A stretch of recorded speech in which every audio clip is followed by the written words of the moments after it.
Boa noite. Vocês estão bem? Que bom.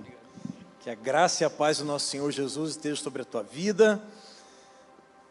Eu quero começar dizendo que essas canções que nós cantamos aqui, elas foram, na realidade, mais do que canções.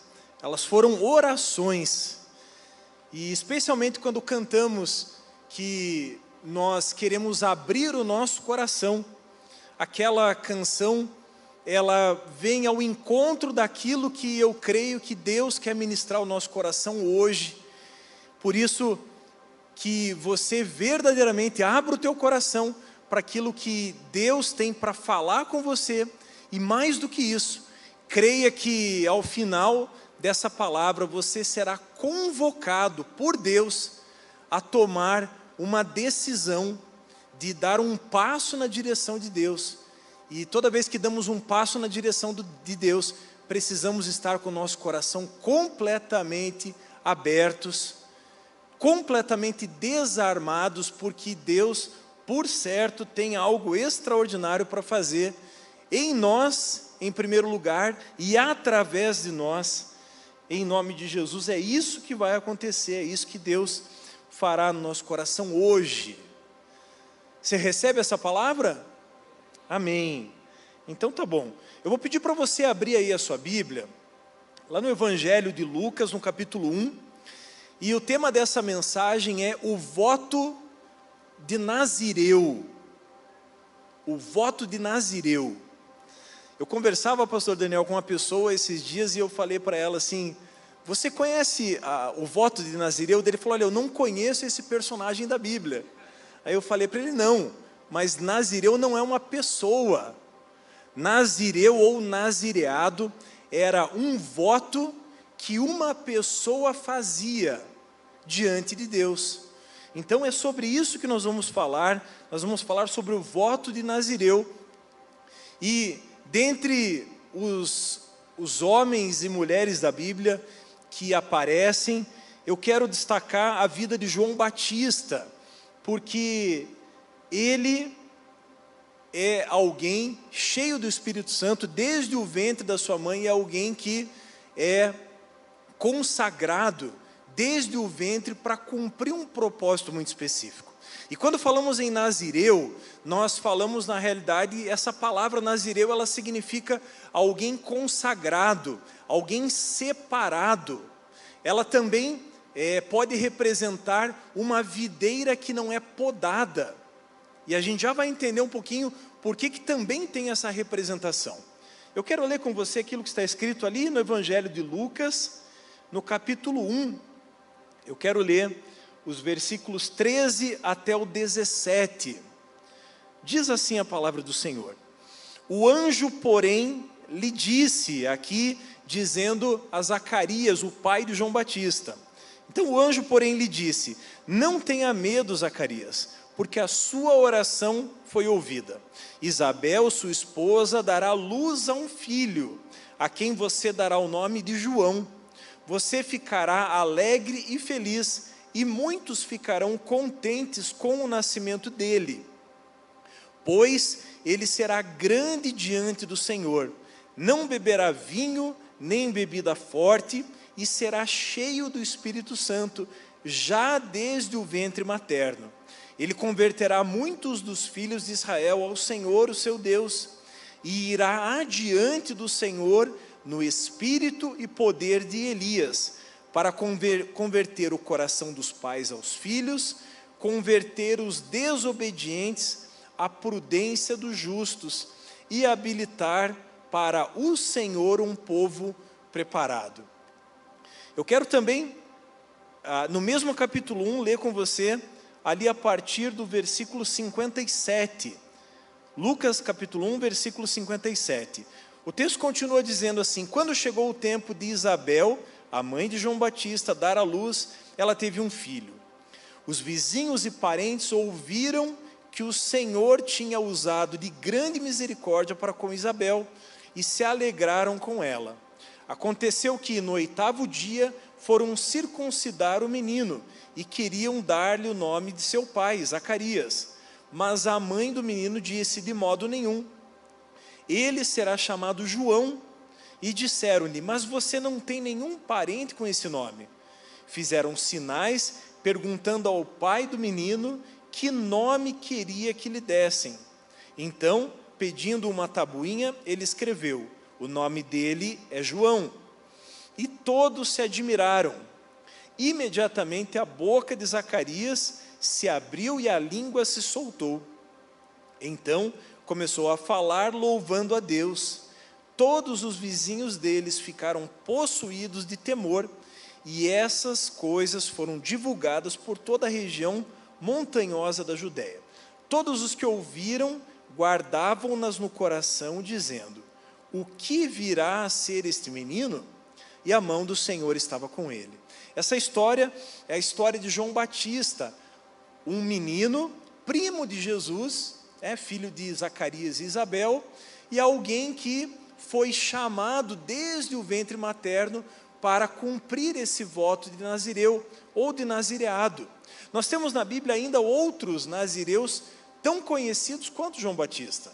Você deve conhecer a história de Sansão, por exemplo, alguém que foi consagrado desde o ventre materno.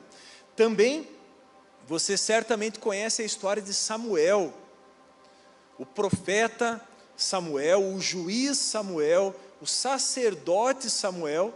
Você certamente conhece a história dele, conhece a história da mãe dele, Ana. E esses são homens, então, que foram chamados desde o ventre para serem nazireus.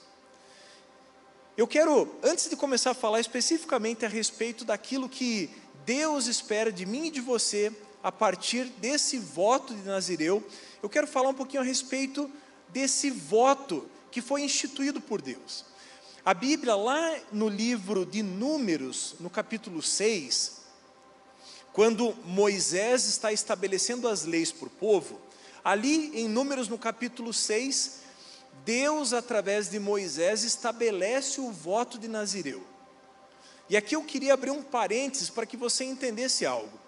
Quando Deus estabelece uma lei, quando Deus registra algo na Bíblia, seja através de uma lei, de um decreto, de uma normativa, de um princípio, Deus registra aquilo porque Ele deseja que aquilo que foi registrado seja uma verdade no nosso coração.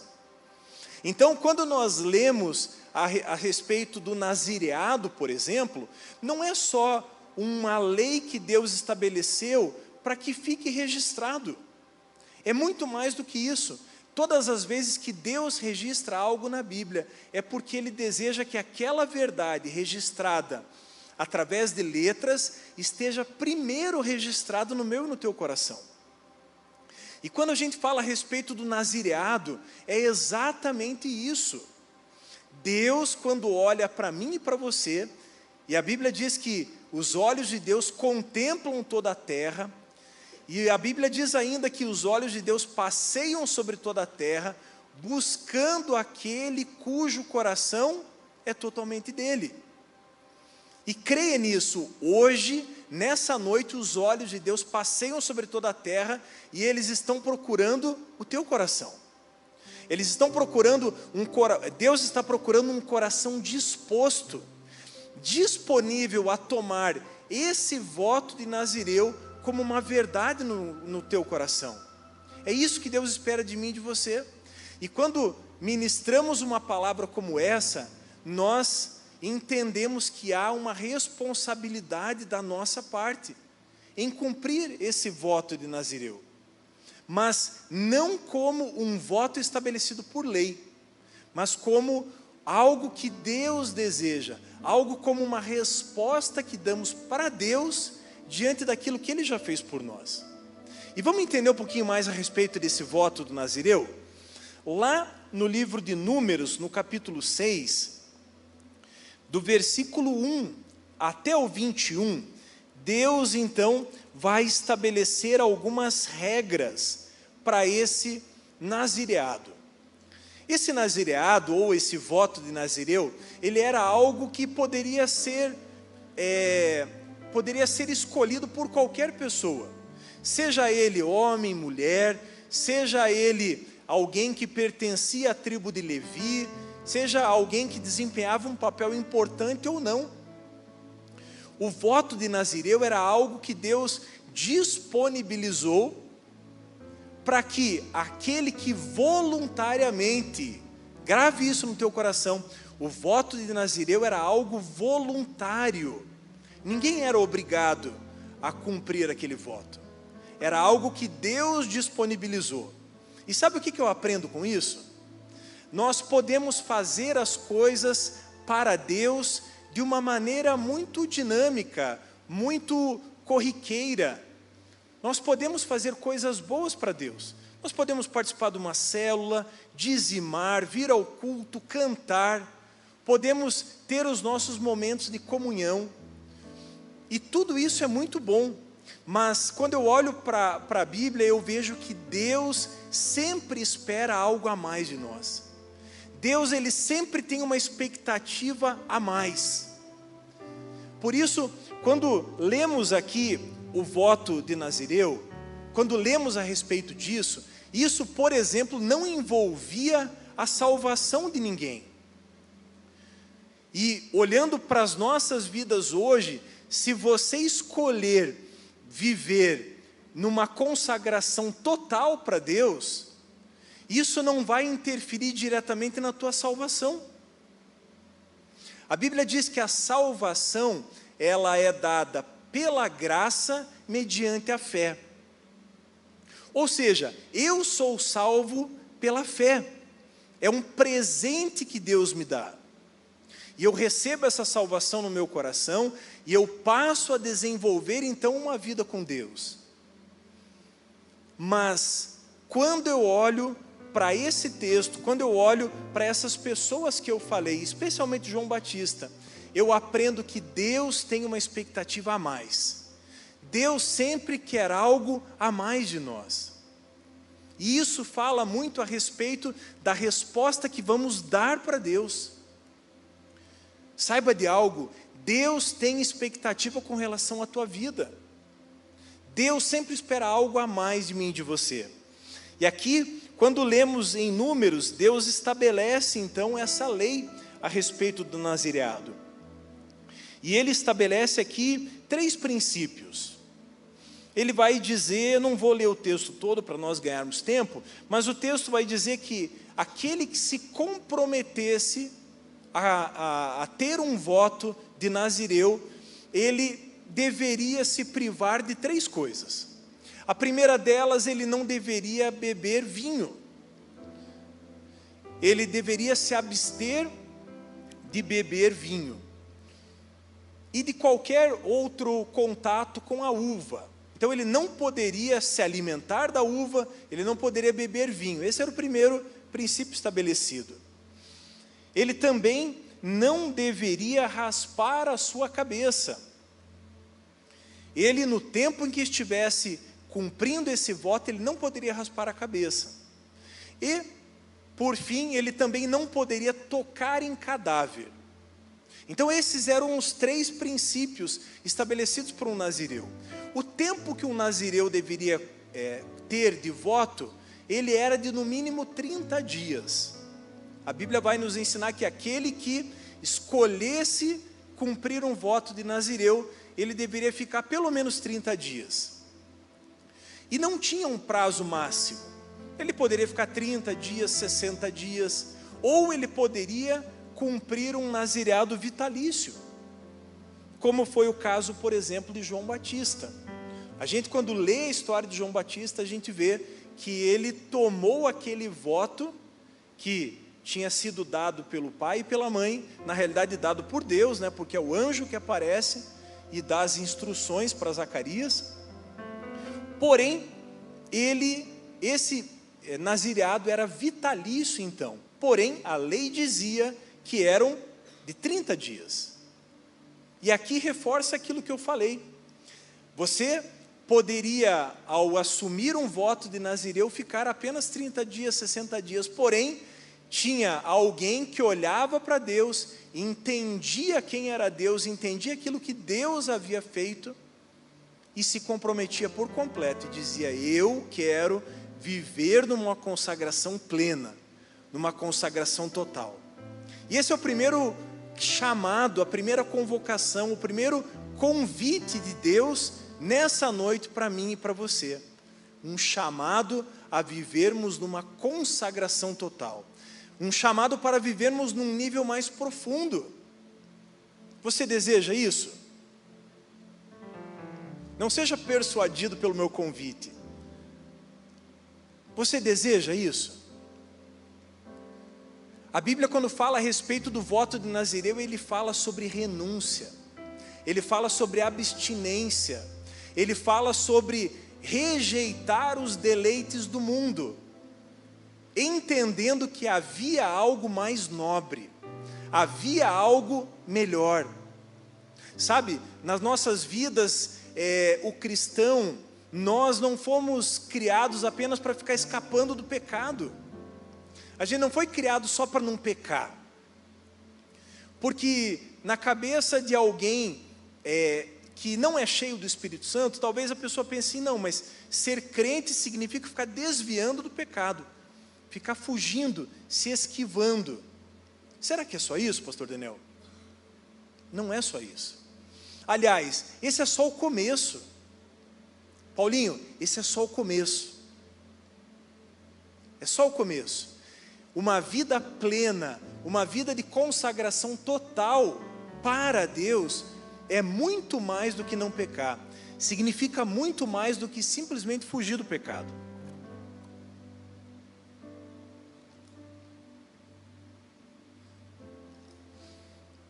Então, dentro desse contexto de uma vida separada, de uma consagração plena, de uma escolha voluntária do coração, de mergulhar em Deus, de ir num lugar mais profundo em Deus. Dentro desse contexto, eu queria falar a respeito de 3 convocações que Deus está fazendo para você hoje. Deus te convoca hoje, em primeiro lugar, para que você seja santo, para que você mergulhe num nível de santidade muito profundo.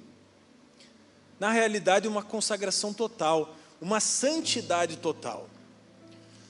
O nosso pastor, ele sempre usa um exemplo aqui de um casamento.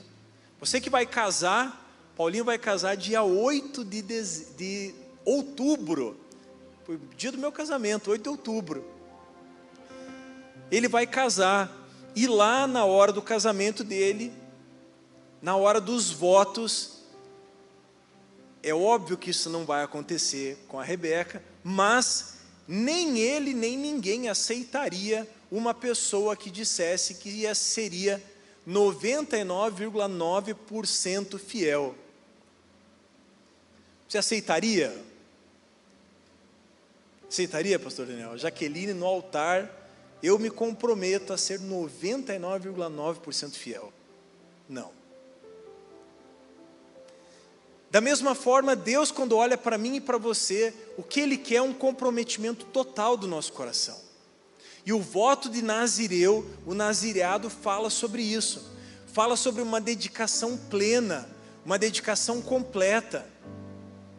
A Bíblia vai mostrar que João Batista era alguém que nos tempos de hoje talvez nem entraria na igreja, a começar pelas vestimentas dele. E não só as vestimentas, mas os hábitos dele. Já imaginou João Batista te convidando para almoçar depois do culto? E aí, vamos almoçar comigo? Puxa, que legal, obrigado pelo convite. Qual é o cardápio? Mel e gafanhoto. Você iria, Vini? Difícil, né?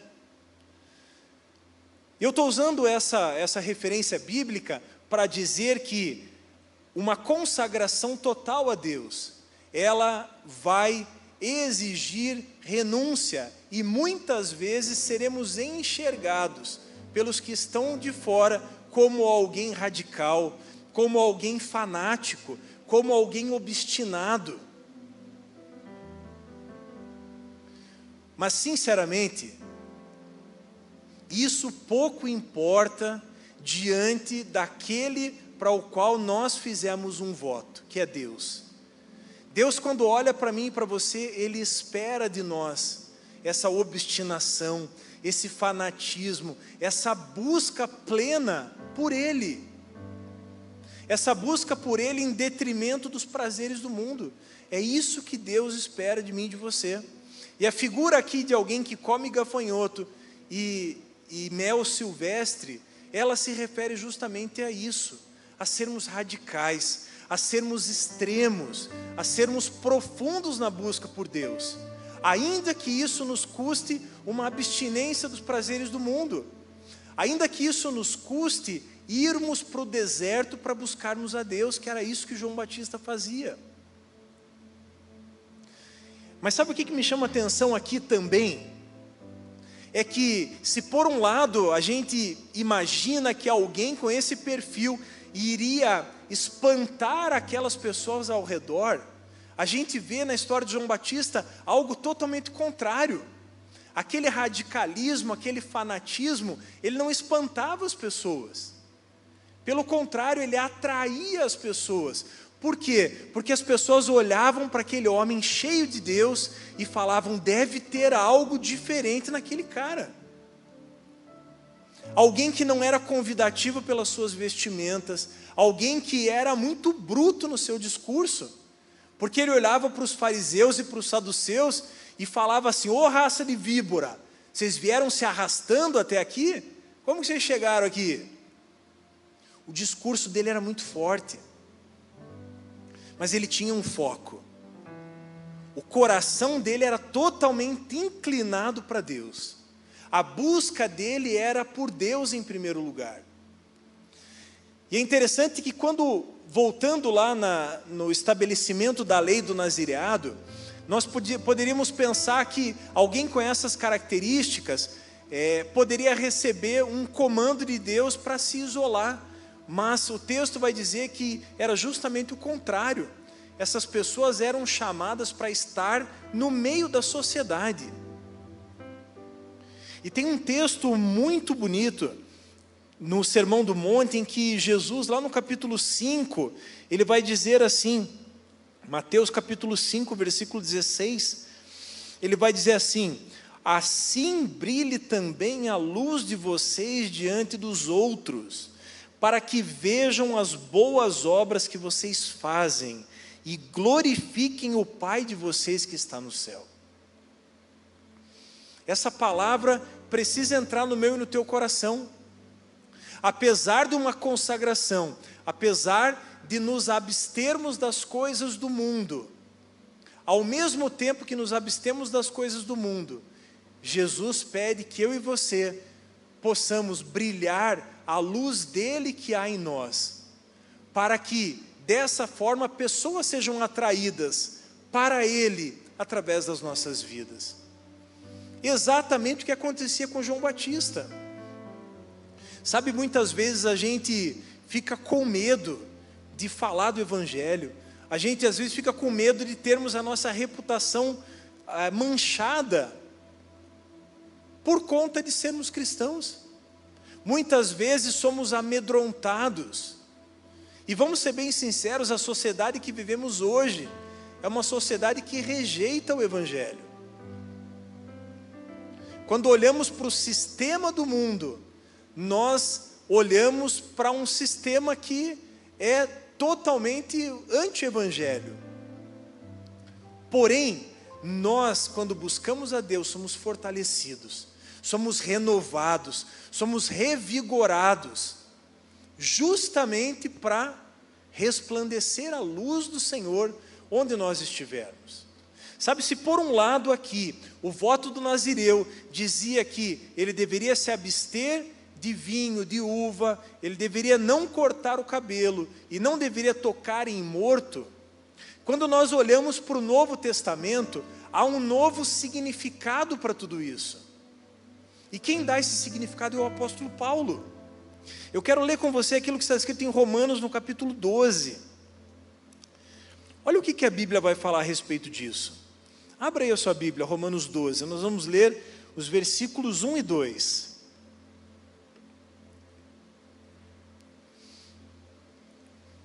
o nazireado que Deus espera que eu e você exerçamos no dia de hoje, não é mais apenas um ritual, não é algo ritualístico, é muito mais do que isso. O não cortar o cabelo, o não tocar em cadáver e o não beber vinho, nem comer uva, hoje pode ser reafirmado através de uma renovação plena do nosso coração, da nossa mente. É isso que o apóstolo Paulo diz. Olha só, Romanos capítulo 12. Diz assim: portanto, irmãos, pelas misericórdias de Deus, peço que ofereçam o seu corpo como sacrifício vivo, santo e agradável a Deus. Esse é o culto racional de vocês. E não vivam conforme os padrões desse mundo, mas permitam ou deixem que Deus os transforme pela renovação da mente, para que você possa experimentar qual é a boa, agradável e perfeita vontade de Deus. Aqui há um ressignificado no termo consagração.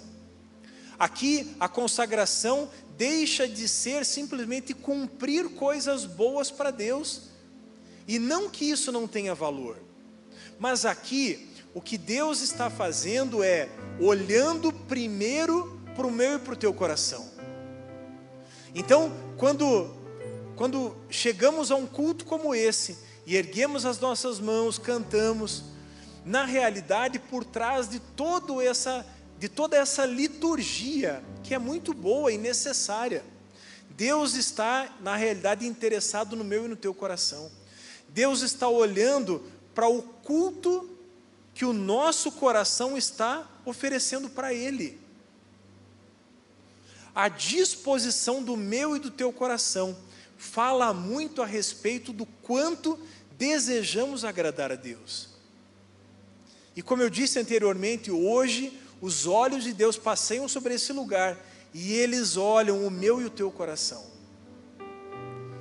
E se Deus encontrar aqui hoje um coração adorador, um coração que esteja disposto a se render por completo para Ele, assim como diz a palavra, Ele vai se mostrar forte. A forte mão de Deus vai se estender para você hoje, e é Deus quem vai te sustentar nessa caminhada. Isso vale a pena, viver para Deus vale a pena. Eu tenho certeza que se nós tivéssemos aqui tempo para isso, pastor Daniel, e pudéssemos contar testemunhos daquilo que Deus já fez nas nossas vidas, aquilo que Deus já fez em nós e através de nós, se cada um aqui pudesse dar um testemunho, tenho certeza, nós ficaremos aqui horas, contando aquilo que Deus já fez, e o quão gratificante é sermos instrumentos de Deus. A Bíblia vai dizer, o próprio Jesus vai dizer que de mulher não houve nenhum maior do que João Batista. Nenhum. Ninguém foi considerado maior do que João Batista. Nem Moisés, nem Abraão, nem Elias, nem Eliseu, nem nenhum dos profetas. E se você olhar com bastante atenção os evangelhos, você vai ver que João Batista não realizou um milagre sequer. João Batista não fez nada de extraordinário. O sermão de João Batista era um só. Ele aprendeu um sermão e pregou a vida dele inteira, o ministério inteiro dele. Provavelmente ele é um ministério de mais ou menos uns 6 meses, talvez.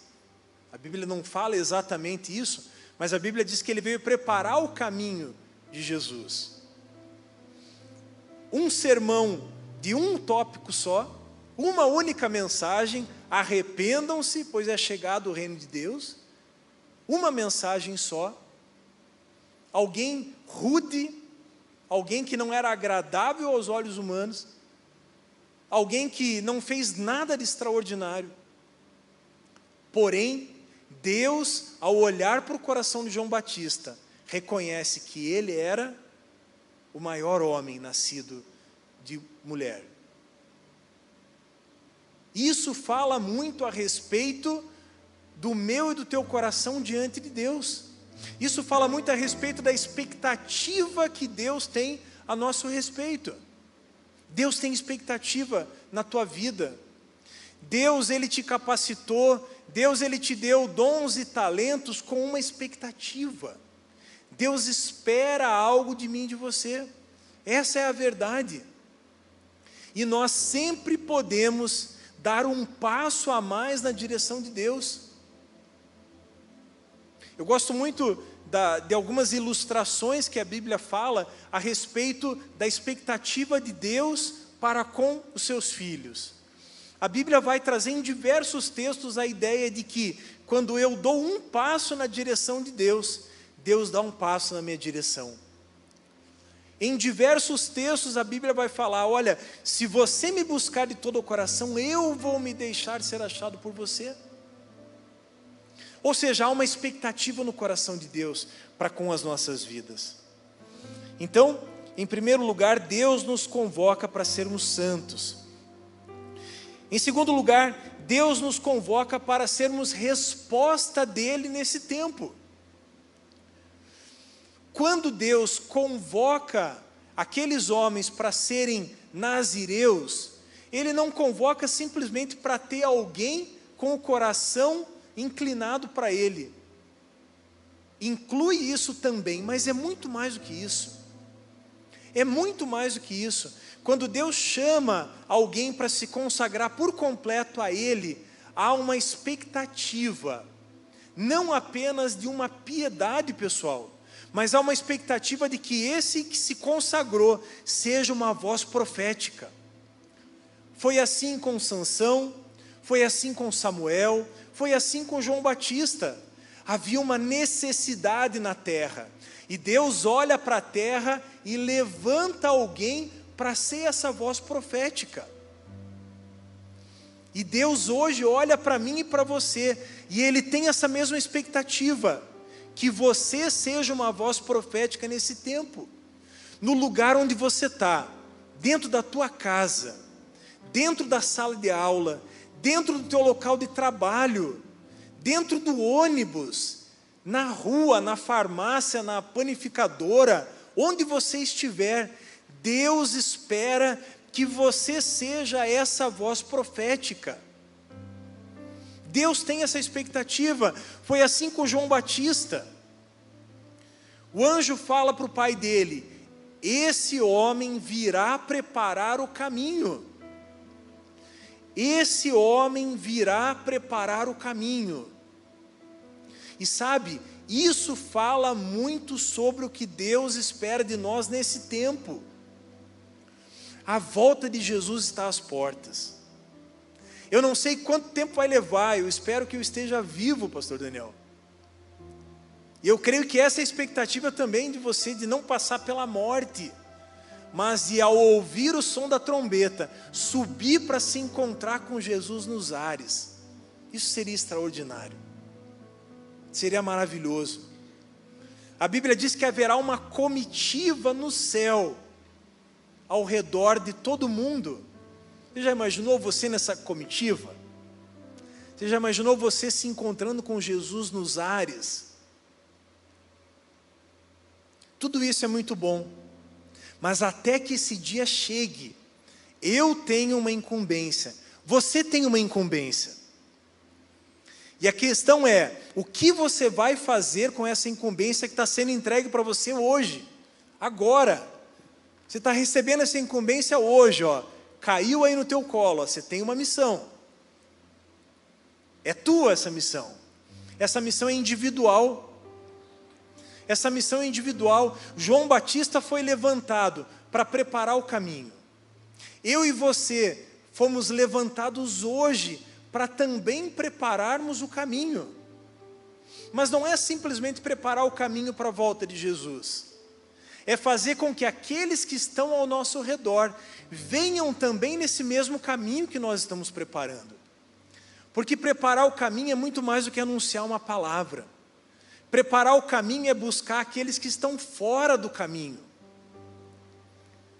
E vamos ser bem sinceros, quanta gente fora do caminho, quanta gente que nós conhecemos que está fora do caminho. Eu abri uma célula recentemente lá na minha casa, e enquanto orava a respeito dessa célula, Deus me deu o nome de 30 pessoas naquele condomínio onde eu moro. E Deus me incumbiu de ser uma voz profética naquele lugar. E eu estou com essa incumbência na mão. O que eu fiz depois da incumbência? Eu orei, pedi uma estratégia para Deus e abri a célula. Está lá, a célula está aberta. Um farol lá onde eu moro. Um lugar onde as pessoas sabem que podem encontrar Jesus. E é isso que Deus espera de mim e de você nesse tempo. Deus espera que a gente prepare o caminho para a volta de Jesus. Essa é a expectativa de Deus. E aí vem a responsabilidade de anunciarmos o Evangelho, de falarmos a respeito das coisas de Deus. Há uma expectativa da parte de Deus. Deus quer nos usar como instrumento dele, onde nós estivermos. Por isso, onde você está, seja essa voz profética.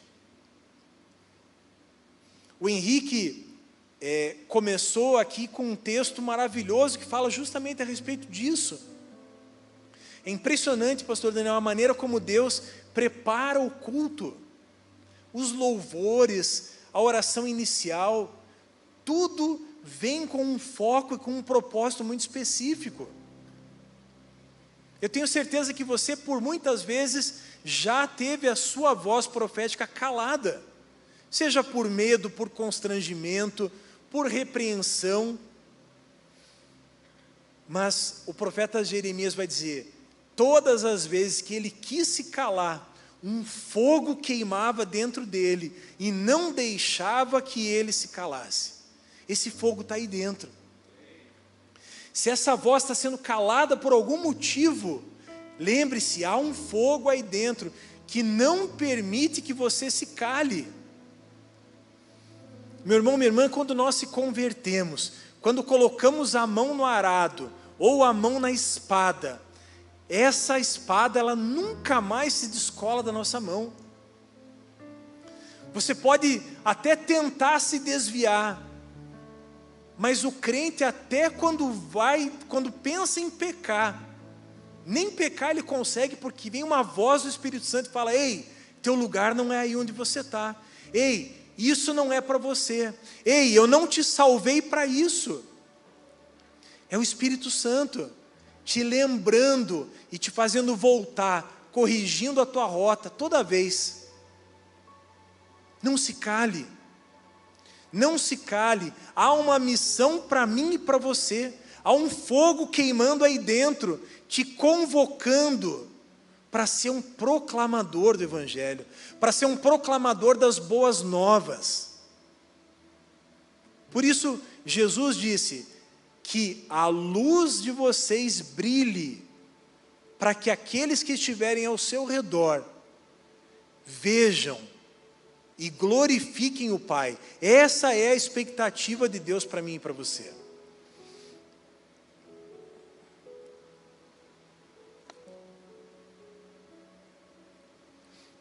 E sabe, tem algo que me chama muita atenção no voto do Nazireu. E eu queria concluir com essa palavra. O Nazireu, quando ele terminava o voto dele, ele tinha duas coisas para fazer. Independente do tempo que ele era nazireu, independente do tempo que ele optou, ele tinha, para concluir o voto dele com êxito, ele precisava fazer duas coisas, três na realidade. Ele oferecia um sacrifício, e ali o texto vai especificar os 5 sacrifícios que ele precisava oferecer. Mas tem 2 pontos que me chamam muita atenção e eu queria compartilhar com vocês para terminar. Um deles é que, ao final daquele voto, o nazireu ele cortava o cabelo. Ao terminar o voto, o nazireu raspava o cabelo, e aquele cabelo era oferecido para o sacerdote e era queimado. Essa palavra cabelo, ela é a mesma palavra para coroa. O Antigo Testamento usa a mesma palavra de cabelo para coroa. Então o nazireu raspava o cabelo, entregava e aquele cabelo era queimado. E tinha uma segunda coisa que acontecia, eu quero que você preste bastante atenção nisso. Ao entregar o voto de nazireu, aquele homem, aquela mulher que havia feito o voto, ele era chamado para uma mesa. Ele se sentava à mesa, e ele então era convidado para um banquete. E toda aquela abstinência que ele havia feito, de alimentos e de bebidas, ela era então agora proporcionada de forma farta para ele. E eu quero ler 2 textos que estão lá em Apocalipse. Eu quero já pedir que o louvor possa vir aqui para o altar. Abra aí a sua Bíblia em Apocalipse capítulo 3, no versículo 11.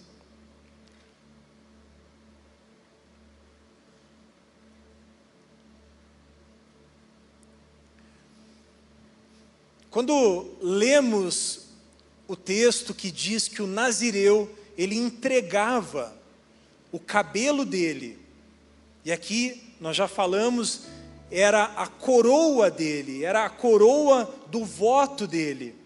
A Bíblia vai dizer em Apocalipse 3:11 assim: venho sem demora. Você pode dar um aleluia?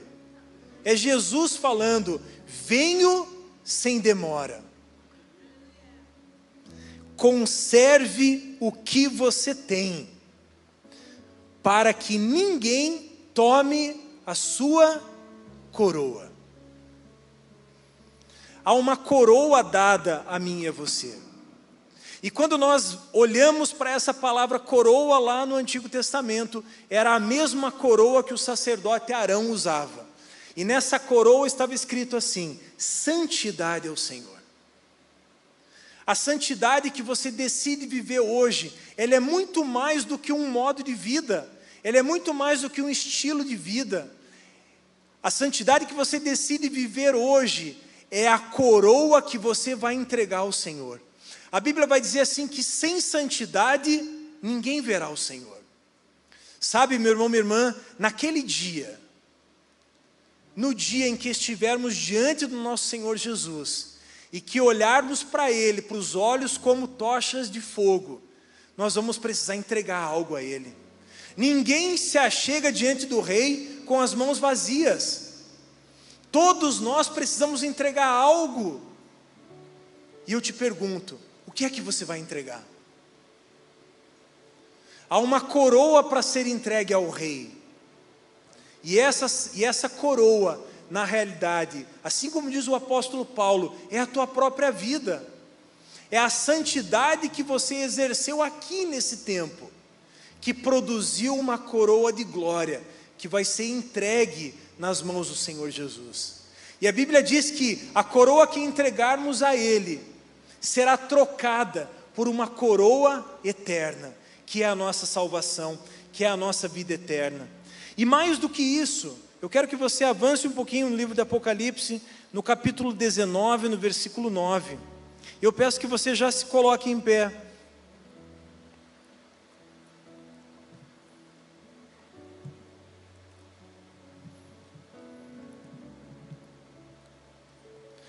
Porque nesse texto, Apocalipse 19, versículo 9, o anjo diz para João: bem-aventurados aqueles que são chamados à ceia das bodas do Cordeiro. Eu vou repetir, eu acho que você não entendeu.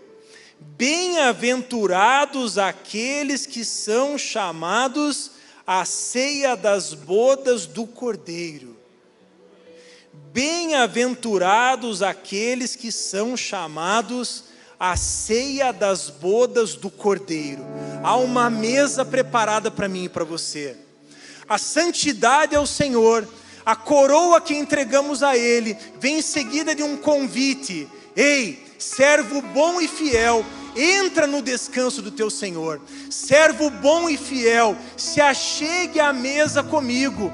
Há uma mesa preparada, há uma refeição preparada para você. Há uma mesa preparada para mim e para você, que escolhemos viver em santidade, que escolhemos não negociar a nossa vida.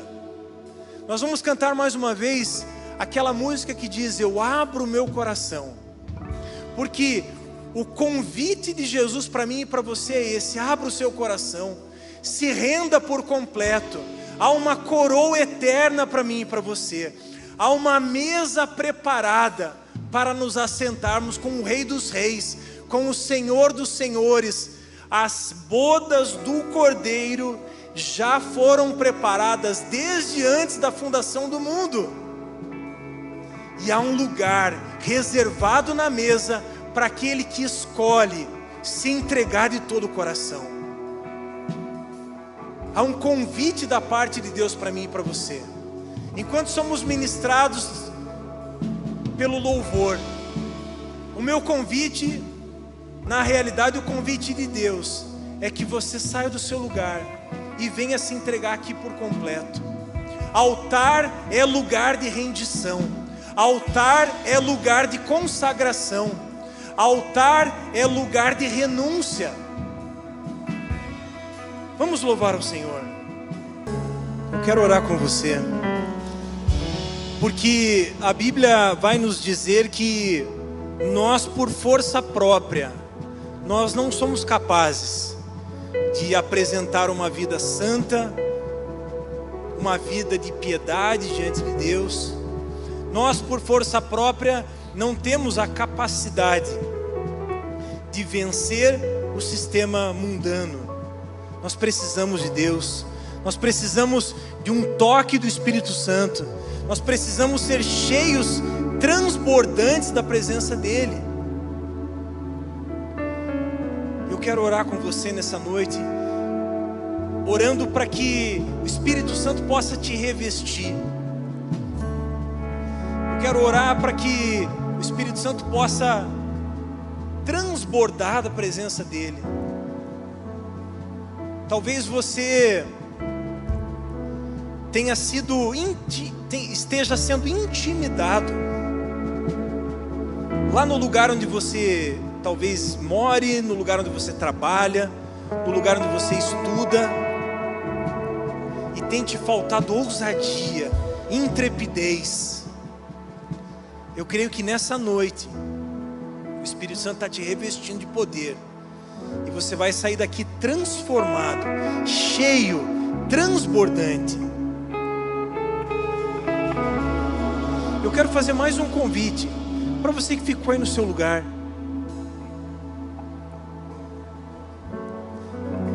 Eu creio que você deveria estar aqui. Eu creio que você deveria estar aqui no altar. Eu quero te convidar gentilmente para você vir aqui. Há algo que Deus quer fazer na minha vida, na tua vida hoje.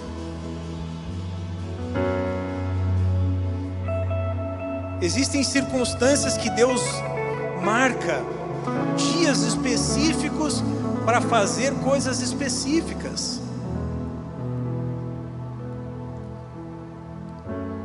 Eu creio que Deus quer fazer isso nas nossas vidas hoje. Eu quero orar com você. Amado Espírito Santo, eis-nos aqui, Senhor. Eis-nos aqui, Senhor, nos apresentamos diante do Senhor, apresentando as nossas vidas como um sacrifício vivo, santo e agradável ao Senhor. Pai, o Senhor nos conhece, O Senhor sabe as nossas dificuldades. O Senhor conhece as nossas lutas, as nossas limitações.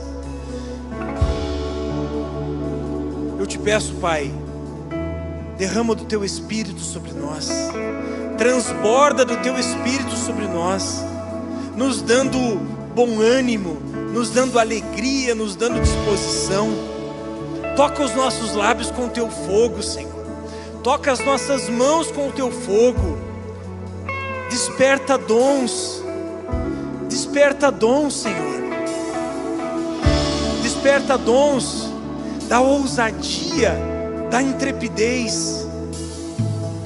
E recebe, Pai, o nosso coração rendido no Teu altar. Recebe, Senhor, esse voto que estabelecemos com o Senhor hoje, um voto vitalício, um comprometimento completo de vivermos em um nível de santidade, em um nível de consagração mais profundo. E que à medida, Pai, que dermos um passo na Tua direção, que o Senhor possa se achegar a nós, que o Senhor possa se revelar a cada um aqui de forma poderosa, extraordinária.